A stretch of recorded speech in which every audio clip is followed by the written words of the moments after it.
नमस्कार, मैं जितेंद्र चतुर्वेदी। सबसे पहले तो आप सभी को दीपोत्सव की हार्दिक शुभकामनाएं। साथ ही ये भी कि अगर आप मतांतर से नहीं जुड़े हैं अभी तक तो जरूर जुड़िए, वीडियो को लाइक कीजिए और साझा करना मत भूलिए। चर्चा करेंगे अरविंद केजरीवाल के नवरत्नों में शुमार राघव चड्ढा और सत्येंद्र जैन की। वो इसलिए क्योंकि इन्हें कोर्ट से बड़ा भारी झटका लगा है। तो वो क्या है उस पर हम लोग विस्तार से बात करें।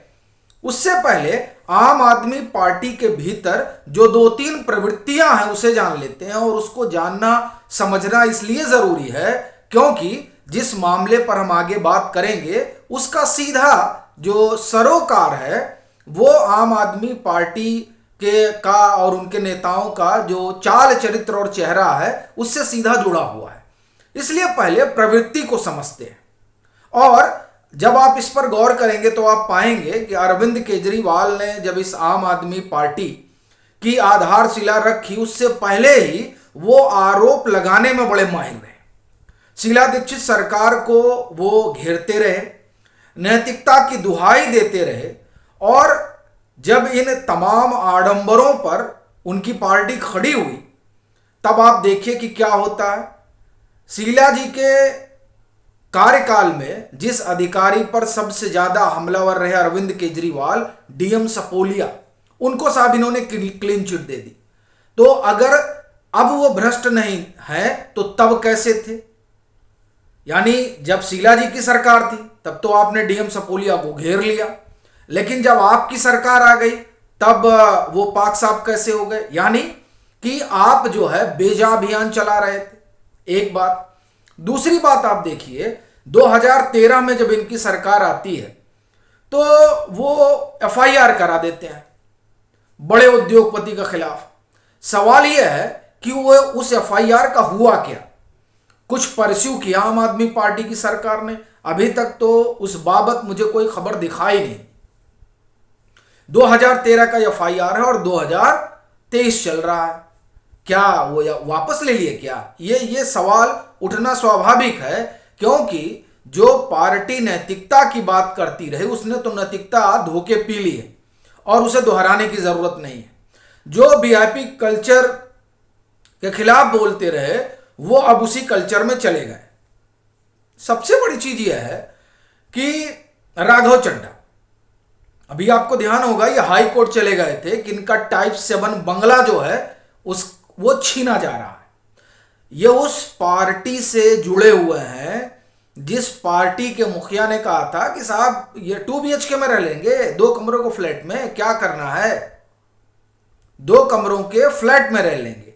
और उस पार्टी के जो अगुआ हैं वो शीश महल खड़ा करवाते हैं 54 करोड़ रुपए का, और उनके पार्टी के जो कहें आप नौनिहाल हैं वो टाइप 7 बंगले के लिए कोर्ट कचहरी कर रहे हैं। और यही नहीं, अभी ये हमने इसी मंच पर चर्चा की कि विजिलेंस ने किस तरीके से अरविंद केजरीवाल के जो सचिव हैं, निजी सचिव, उन पर भी शिकंजा कसा था कि उनको ये जो है बंगला कैसे दे दिया गया। यानी जो नैतिकता की दुहाई देते थे और जो वीआईपी कल्चर को आड़े हाथ लिया करते थे वो दरअसल उसी में घिर गए हैं। और अब स्थिति और परिस्थिति यह है कि वो जो सिलसिला वहां से इन्होंने शुरू किया था वो आप ये कहें कि अब उसमें आकंठ डूब गए। जैसे आप देखिए, एक और प्रवृत्ति थी इनकी बड़बोलापन और आरोप लगाने की। अरविंद केजरीवाल खूब आरोप लगाए हैं, वो भी आप जानते हैं। संजय सिंह ने भी खूब आरोप लगाए और उसी आरोप में अमृतसर में एक सुनवाई है जिसमें उनको ले जाया जाएगा। देखिए तिहाड़ में है वो, लेकिन अब उस सुनवाई के लिए उनको जाना पड़ेगा क्योंकि मुझे लगता है वो विक्रम मजीठिया वाला मामला है अवमानना का, जिसमें इनके ऊपर केस चल रहा है। अरविंद केजरीवाल ने तो माफी मांग ली। इसमें अरविंद केजरीवाल बहुत तेज है, वो आरोप लगाते हैं और माफी मांग लेते हैं। बस एक जगह फंस गए हैं, वो है पीएम की डिग्री वाला मसला। वहां अगर ये माफी मांगे तो इनकी राजनीति खत्म हो जाएगी, और अगर माफी नहीं मांगे तो सदस्यता चली जाएगी, और सदस्यता गई तो 2 साल की अगर सजा हो गई और 6 साल चुनाव नहीं लड़ सकते, तो 8 साल में तो पार्टी भी खत्म और राजनीति भी खत्म। यानी आगे कुआं पीछे खाई, माफी मांग ले तो भी खत्म, नहीं मांगे और कहीं सजा हो गई तो भी खत्म। तो वो मामला इनके गले ठीक से पड़ गया है। और देखिए कि उसी नक्शे कदम पर इनके पार्टी के और नेता भी हैं। उसी में राघव चड्ढा सुमार है, उसी में सत्येंद्र जैन है, उसी में दुर्गेश पाठक है, उसी में आतिशी मारलेना है और उसी में सौरभ भारद्वाज है। हालांकि आप कहेंगे कि अभी तो आप बात कह रहे थे कि हम सत्येंद्र जैन और राघव चड्ढा की करेंगे और उसमें 3 नाम आपने और जोड़ दिया। तो दरअसल 3 नाम इसलिए जोड़ दिया क्योंकि ये जो मामला है उस मामले में डिफमेशन का केस तो 5 पे हुआ है। जी हाँ, चौंकिए मत। कहा जाता है ना कि जैसे आपके अगुआ हैं वैसे ही जो है पार्टी के कार्यकर्ता भी हो जाएंगे। चूंकि अगुआ ही कार्यकर्ता को ग्रूम कर रहे हैं तो वो भी आरोप लगाने में माहिर और इधर भी सब आरोप लगाने में माहिर। तो इन्होंने आरोप लगाया तब जब एमसीडी भाजपा के पास हुआ करती थी और कहा कि साहब इन्होंने 2,500 करोड़ रुपए का जो है इधर उधर फंड हुआ है। यह बात छैल बिहारी गोस्वामी को खल गई। भाजपा के कार्यकर्ता हैं, उन्होंने डिफेमेशन का केस कर दिया। किसके ऊपर? इन 5 लोगों के ऊपर जिसका हमने नाम लिया है। अब इन 5 में से आप ये कहें कि ये जो सत्येंद्र जैन और राघव चड्ढा ये लोग चले गए कोर्ट चुनौती देने के लिए। चूंकि अब डिफेमेशन का केस हुआ, सम्मन हुआ इनको, अब ये सम्मन को चुनौती देने चले गए। अब आप देखिए क्या मॉडस ऑपरेंडी है। ये सम्मन को चुनौती देने चले गए और इसी तरह इनके पार्टी के जो अगुआ हैं और इनके बड़े नेता हैं अरविंद केजरीवाल, उनको भी जब सम्मन आता है डिग्री वाले मसले में, गुजरात यूनिवर्सिटी ने डिफेमेशन का केस कर दिया उनके ऊपर। तो जब सम्मन आया तो भागे भागे ये भी कोर्ट गए और कहे कि साहब ये तो वैलिड है ही नहीं, कैसे ही हमको सम्मन कर सकते हैं। अब आप देखिए कि किस तरीके से ग्रूमिंग हुई है आम आदमी पार्टी के नेताओं की।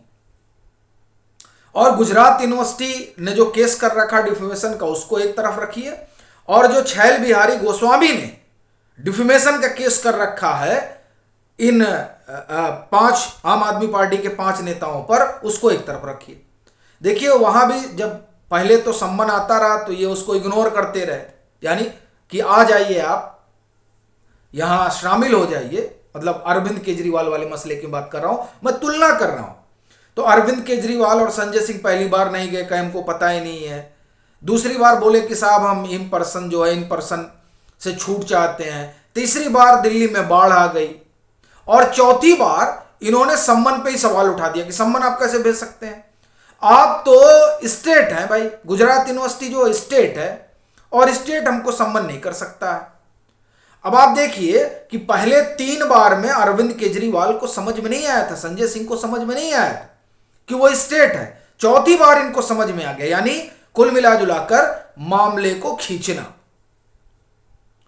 और कोर्ट कचहरी के चक्कर लगवाना ताकि जो मुद्दा है वो आगे बढ़ता जाए। अब वही काम जो है राघव चड्ढा और सत्येंद्र जैन ने किया कि साहब जब डिफेमेशन का केस हुआ, सम्मन है, इन्होंने कहा चुनौती देता हूं मैं। इन्होंने चुनौती दे दी।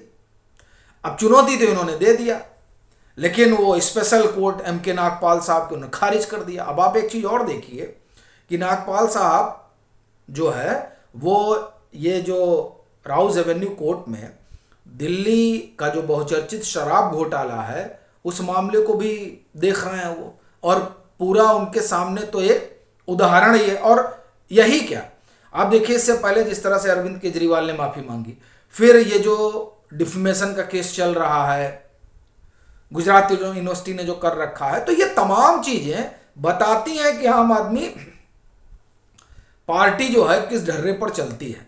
तो साहब इन्होंने भी उस सम्मन को जो आया था, चूंकि छैल बिहारी गोस्वामी ने जो डिफेमेशन केस किया उसके बाद सम्मन आया, क्या हो बताओ, पेश हो। ये गए कोर्ट, नागपाल साहब की स्पेशल कोर्ट ने इनकी जो है याचिका को खारिज कर दिया। तो खारिज कर दिया तो जाइए बताइए ना कि 2,500 करोड़ रुपए का फंड का जो है वो इधर उधर हुआ है। अब नहीं बताइएगा तब संकट है। अब इसमें आप देखिए कि यहां भी क्या परिस्थिति बन गई है। दुर्गेश पाठक, आतिशी मारलेना, सौरभ भारद्वाज और सत्येंद्र जैन 4 की विधायकी संकट में है, और राघव चड्ढा सांसद हैं तो इनकी सांसदी संकट में है। तो ये तमाम चीजें आम आदमी पार्टी के भीतर चल रही हैं और गिनाने के लिए कहते हैं कि साहब देखिए हमारे ऊपर कितने केस हो गए हैं। साहब ये नहीं बताते हैं कि ये बोलो दागो और भागो का अब नहीं चल पाएगा। अब आप बोल रहे हैं दबोच लिए जा रहे हैं। अब इसी में आप देखिए कि अब तो 5 लोग हो गए सीधे सीधे, और 2 उनको जोड़ लिए अरविंद केजरीवाल और संजय सिंह को, तो ये हो गए 7। ये 7 लोग तो सीधे डिफेमेशन में हैं। अब क्या होगा ये देखने वाली बात रहेगी। आपकी जो भी राय हो जरूर साझा करें, और एक बार फिर आप सभी को दीपोत्सव की हार्दिक शुभकामनाएं।